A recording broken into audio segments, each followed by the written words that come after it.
नमस्कार दोस्तों। मायावती ने लोकसभा चुनाव के लिए अपनी एक और लिस्ट का ऐलान कर दिया है। इस लिस्ट में 12 सीटों का ऐलान किया गया है। इस लिस्ट में एक सीट वो भी शामिल है जहां मायावती ने प्रत्याशी का बदलाव किया है, और वो सीट भी शामिल है जो अखिलेश यादव की मुश्किलें काफ़ी बढ़ा सकती है। वो सीट भी शामिल है जो मिर्ज़ापुर में समाजवादी पार्टी और इंडिया गठबंधन की दिक्कतों को बढ़ा सकती है। कौन सी वो सीटें हैं और किसको किसको टिकट मिला है वो भी आपको बता देते हैं। दोस्तों, इस लिस्ट में राजधानी लखनऊ के प्रत्याशी का भी ऐलान कर दिया गया है। लखनऊ से सरवर मलिक को बहुजन समाज पार्टी ने अपना प्रत्याशी बनाया है। इसके साथ ही इस लिस्ट में लखनऊ के पड़ोस की सीट उन्नाव से अशोक पांडे को बीएसपी ने अपना प्रत्याशी बनाया है। अशोक पांडे हाथी के सिंबल पर साक्षी महाराज के सामने ताल ठोकते हुए नजर आएंगे।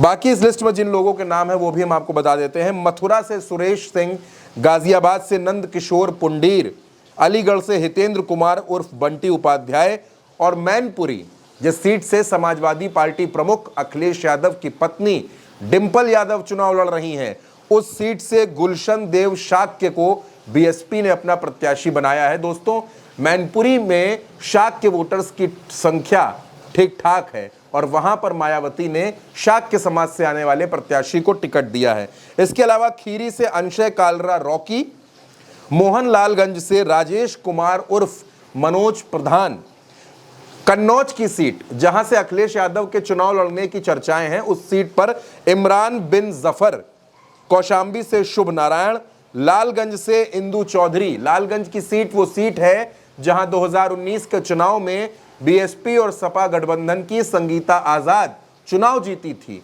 लेकिन अब संगीता आजाद बीजेपी में जा चुकी हैं। ऐसे में लालगंज से मायावती ने इंदु चौधरी को अपना प्रत्याशी बनाया है और मिर्जापुर से मनीष त्रिपाठी को टिकट दिया है।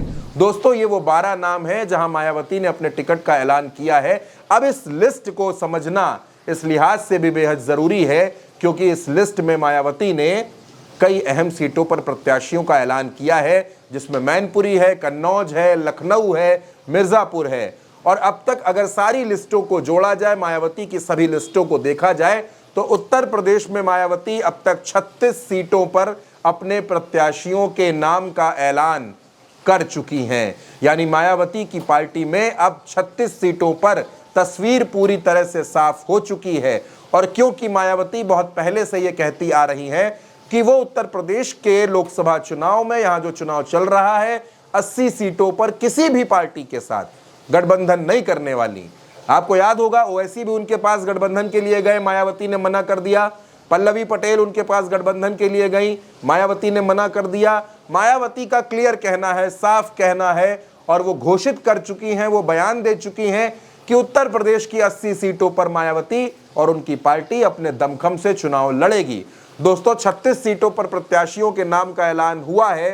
स्टार प्रचारकों की सूची भी जारी कर दी गई है, लेकिन अभी तक ये तस्वीर साफ नहीं है कि क्या मायावती खुद लोकसभा चुनाव लड़ेंगी या फिर उनके भतीजे आकाश आनंद किसी सीट से चुनाव लड़ सकते हैं। यानी पार्टी ने इन दोनों के नाम का ऐलान कहीं पर नहीं किया है, अलग अलग सीटों पर प्रत्याशियों का नाम का ऐलान हो चुका है।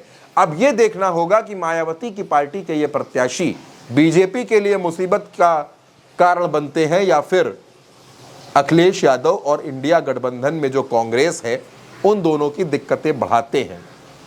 मायावती किसके लिए मुसीबत बनेंगी और किसके लिए मददगार साबित होंगी, ये तो चुनाव में ही पता चलेगा। और जैसे जैसे चुनाव नज़दीक आएगा वैसे वैसे तस्वीर और साफ होने लगेगी।